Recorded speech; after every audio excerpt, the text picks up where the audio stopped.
तरीका कैसा है पढ़ने का। जो सबसे इम्पोर्टेंट फैक्टर होता है नॉसेट क्रैक करने का, जो आपको कोई भी नहीं बताएगा, वो यही है। Welcome back to my YouTube channel. और अब मैं बात करूंगी कि फोर्थ ईयर में आप आ चुके हो, तो फोर्थ ईयर से आप अपनी नॉसेट की प्रिपरेशन कैसे स्टार्ट कर सकते हो, क्या क्या इंपॉर्टेंट चीजें हैं जो आपको अप्लाई करनी है इस इम्पॉर्टेंट साल में, चौथे साल में, जिससे कि आप अपने फर्स्ट अटेम्प्ट में, मतलब अपनी तरफ से तो अपना बेस्ट दो, अपनी तरफ से आप अपनी कोई कसर ना छोड़ो, कोई लिमिटेशन अपनी तरफ से ना रखो कि आपका फर्स्ट अटेम्प्ट में हो जाए, है ना। तो फोर्थ ईयर में मैं कहूंगी कि जो आप फर्स्ट ईयर से लेकर थर्ड ईयर तक की जो सब्जेक्ट हैं, उनमें से कौन कौन से आपको वापस से लेने हैं, वापस से स्ट्रॉन्ग बनाने हैं। अगर फर्स्ट ईयर से थर्ड ईयर में ध्यान नहीं दिया है तो फंडामेंटल ले लो आप, और एनाटॉमी एंड फिजियोलॉजी ले लो, पीडियाट्रिक्स ले लो, साइकेट्री ले लो, और एमएसएन तो ऑफ कोर्स लेना ही लेना है ना। तो ये सारे सब्जेक्ट हैं जो आप फर्स्ट ईयर से थर्ड ईयर तक के ले सकते हो। बाकी उसके बाद अब आते हो आप फोर्थ ईयर पे। तो आप फोर्थ ईयर में आ चुके हो, और फोर्थ ईयर में आने के बाद आपको जो सब्जेक्ट्स मिलेंगे वो होगा आपका ऑप्शन गाइनी हो गया, है ना।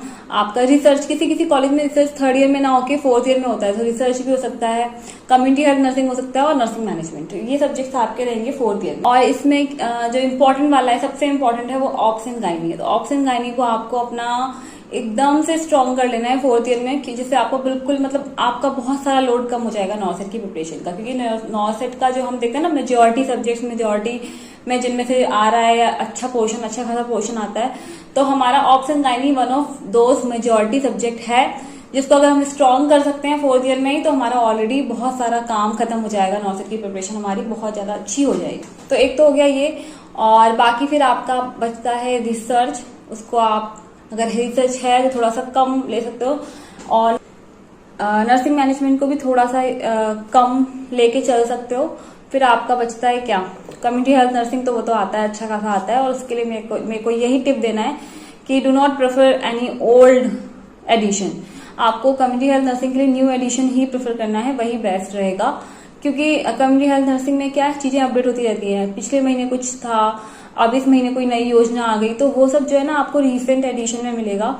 तो आपको नई बुक ही प्रेफर करनी है। बाकी के सब्जेक्ट्स के लिए, जैसे कि आपका सोशियोलॉजी हो गया, या आपका माइक्रोबायोलॉजी हो गया, या आपका रिसर्च हो गया, इसके लिए आप सेकेंड हैंड बुक यूज कर सकते हो, नो डाउट। बट कुछ सब्जेक्ट्स के लिए हमें हमेशा लेटेस्ट एडिशन ही प्रेफर करना चाहिए, जिसमें से एक तो हमारा यही हो गया कम्युनिटी हेल्थ नर्सिंग, और दूसरा हमारा ऑप्शन गाइनी। हमें इसके लिए भी नया बुक ही यूज करना है। बिकॉज मैंने क्या किया था, मैंने सेकेंड हैंड बुक ले ली थी ऑप्शन गाइनी की, और फिर जब मेरी फ्रेंड ने नया एडिशन लिया हुआ था, तो जब हम साथ में पढ़ते थे तो मुझे पता चला कि ढेरों सारी चीजें ऐसी जो अपडेट हो चुकी हैं।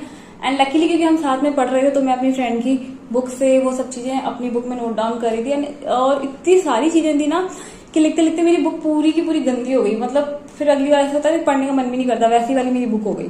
तो इसलिए आपको अच्छा रहेगा कि आप एक नई बुक ही लो, ठीक है।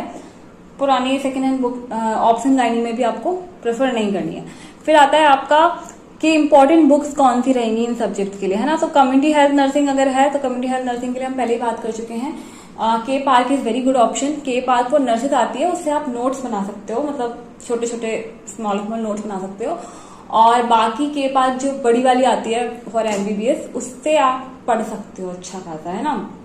और बाकी स्लाइड शेयर्स जो रहते हैं, रीसेंट स्लाइड शेयर्स रहते हैं, वो भी अच्छे होते हैं। फिर आपका ऑप्शन गाइनी के लिए आप डीसी दत्ता ले सकते हो, डीसी दत्ता इज बेस्ट, और मैंने तो इसी से पढ़ा था। फिर आपका नर्सिंग मैनेजमेंट के लिए is very good book Nisha Clement, I Clement की जो बुक है, और एक बुक है जोगिंदरवती की। तो जोगिंदरवती की बुक भी आप प्रेफर कर सकते हो, और आई क्लेमेंट, निशा क्लेमेंट की जो बुक्स हैं वो भी आप प्रेफर कर सकते हो। तो इसमें क्या है कि जो आई क्लेमेंट की बुक है ना, diagram, so many presentation, so many flow charts, है ना, और पिक्टोरियल प्रेजेंटेशन बहुत ज्यादा है।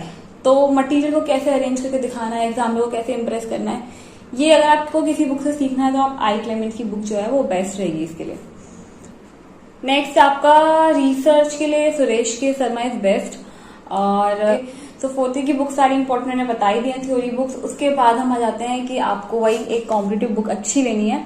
आप चाहे तो वही पीआर यादव, टारगेट हाई, एनक्लिक्स में से कुछ ले सकते हो, या कुछ नया मार्केट में आया हो तो वो भी ट्राई कर सकते हो। बट ध्यान देने वाली बात अगेन वही होगी कि आपकी जो भी बुक हो, उस बुक में चैप्टर खत्म एंड देन एमसीक्यू स्टार्ट। हर एक चैप्टर के फैक्ट एमसीक्यूज हो आपके पास, सो दैट आपने एक चैप्टर खत्म किया अपनी थ्योरी बुक से, अपने सिलेबस का, और आपने उसके फिर एमसीक्यूज लगा लिए अपनी कॉम्पिटिटिव बुक से, है ना। तो इस तरह की कोई बुक आपके पास होनी चाहिए। नेक्स्ट इंपॉर्टेंट टिप जो फोर्थ ईयर्स के लिए रहेगी वो ये होगी कि आई थिंक जो सबसे इम्पोर्टेंट फैक्टर होता है नॉसेट क्रैक करने का, जो आपको कोई भी नहीं बताएगा, वो यही है कि जितना जल्दी उतना अच्छा, है ना। क्योंकि जो फर्स्ट अटेम्प्ट में जो एनर्जी हमारे पास होगी, जो कॉन्फिडेंस हमारे पास होगा, धीरे धीरे वो चीजें डिक्लाइन ही करती हैं।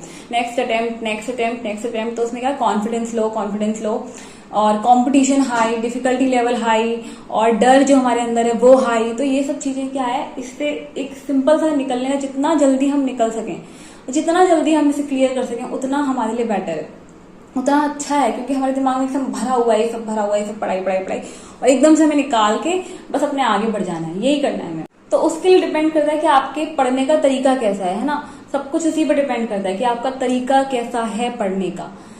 इम्पोर्टेंट चीज क्या लगेगी, आप जब भी पढ़ रहे हो, नोट्स बनाते हुए पढ़ना है। रिवीजन बहुत जरूरी है, चाहे आप वीकली रिवीजन कर लो। आपने जो हफ्ते भर पढ़ा, सैटरडे और संडे को आपको कुछ नया नहीं पढ़ना, आपको वही वापस से देखना है कि मुझे कितना याद है, मैंने कितना रिकॉल कर पा रहा हूँ, है ना।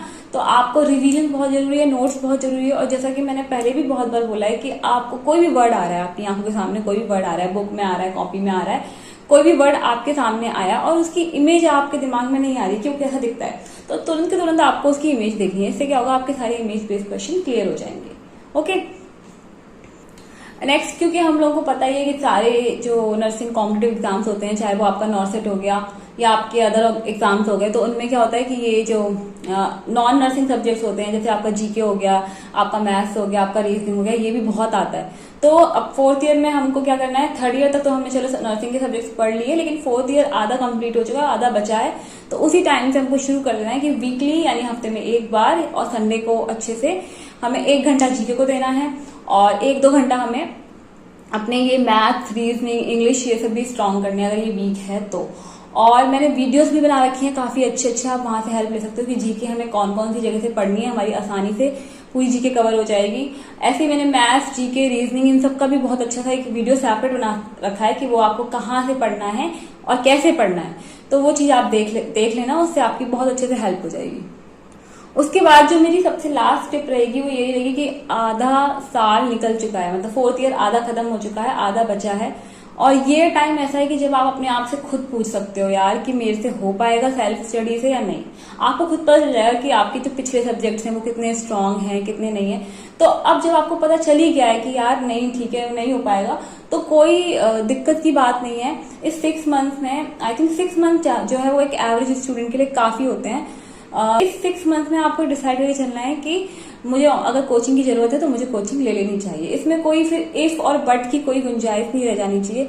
आपको ऑनलाइन कोचिंग लेनी है तो आप ऑनलाइन ले सकते हो। ऑनलाइन वाली लोगे तो उसमें ये है कि आप जो फोर्थ ईयर के साथ ही जो आ रहा है अटेम्प्ट नेक्स्ट, वो वाला आप क्लियर कर लोगे। जो ऑफलाइन वाली अगर लेनी तो उसके लिए आपको 6 मंथ सेपरेटली जाना है, कहीं किसी और जगह पे रहना है। तो ऑफलाइन वाली आप तभी प्रेफर कर सकते हो जब आपकी इंटर्नशिप वगैरह सब क्लियर हो जाए, है ना। तो ये वो मतलब इम्पोर्टेंट टाइम है जिस वक्त आपको डिसाइड कर ही लेना है कि कोचिंग लेनी है तो लेनी है भाई। इसमें फिर ये नहीं कि यार कोचिंग में पैसे बर्बाद हो जाएंगे, ये सब गलतियां बहुत स्टूडेंट्स करते हैं। मतलब कर ही देते हैं यार, ये सोच के कि हाँ नहीं हमें आता है, हमसे हो जाएगा। बट आपको जरा सा भी लग रहा है कि नहीं यार जरूरत है कोचिंग की, तो आप ले लो। क्योंकि क्या होता है कि आप ऐसे सोच के चलो कि 4 साल में जो पैसा बर्बाद हुआ, मतलब पैसा यूटिलाइज हुआ, बर्बाद हुआ कोर्स में जो भी है, तो थोड़ा सा और सही ये मान के चलो कि आपका 4 साल का कोर्स ना हो के 4.5 साल का कोर्स है, 6 महीने और पढ़ाई करनी है। और जो 6 महीने पढ़ाई करनी है कोचिंग में, वो दिल लगा के पढ़ाई करनी है, उसमें जो पैसा जा रहा है उसका भरपूर यूज करना है। तो मतलब आपको मन को समझाने वाली बात है, वो कैसे भी समझा सकते हो आप कि यार ये पैसा वेस्ट नहीं हो रहा है, ये पैसा उल्टा यूटिलाइज हो रहा है और इसको मेरे को बहुत अच्छा रिजल्ट आएगा। एक बार मान लो 50,000 रुपए जा रहे हैं कोचिंग में, फिर तो मैं हर महीने ही 70,000 रुपए कमाऊंगी ना। फिर तो 1 महीने की सैलरी में निकाल लो 50,000, हर महीने में 70,000 रुपए कमाने हैं। तो आप ऐसे कैसे भी समझा सकते हो। बट वही है कि डिसीजन लेने में डिले मत करो। कोचिंग करनी भी है लेकिन फिर 1 साल आपने सारी स्टडी में वेस्ट भी कर दिया एंड देन कर रहे हो, तो फिर उसका कोई फायदा नहीं है।